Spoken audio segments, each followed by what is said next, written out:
सोना आज काय बनवते जेवायला? हा,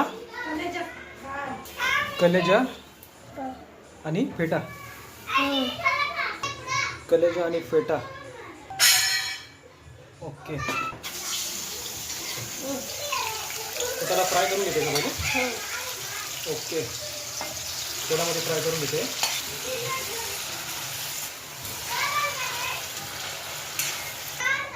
तुम्ही बघू शकता आता मिक्सरमध्ये आपण आहे ना हिरवी मिरची, अद्रक, टोमॅटो आणि कोथिंबीर थोडी पेस्ट करून घ्यायची.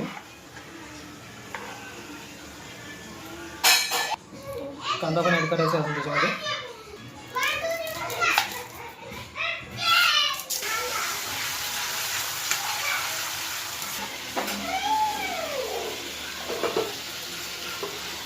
मिक्सरमध्ये पेस्ट केली आहे. त्याच्यामध्ये कोणते कोणते मसाले टाकतील आता? मिरची, हळद, गरम मसाला आणि चिकन मसाला टाकते ना, आणि हे लाल तिखट. अर्धा बघा थोडंसं सुक्कंवालं फ्राय करतो आहे फक्त मसाल्यामध्ये, आणि अर्धा थोडं ग्रेव्हीसारखं म्हणजे नॉर्मल रस्सा.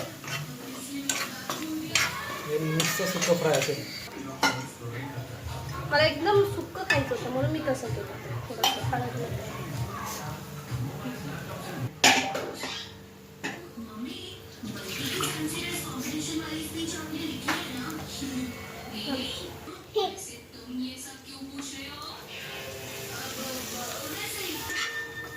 आता डायरेक्ट भेटूया पुढच्या व्हिडिओमध्ये, डायरेक्ट जेवण करताना रेडी झाल्यावरती. तर चला बाय.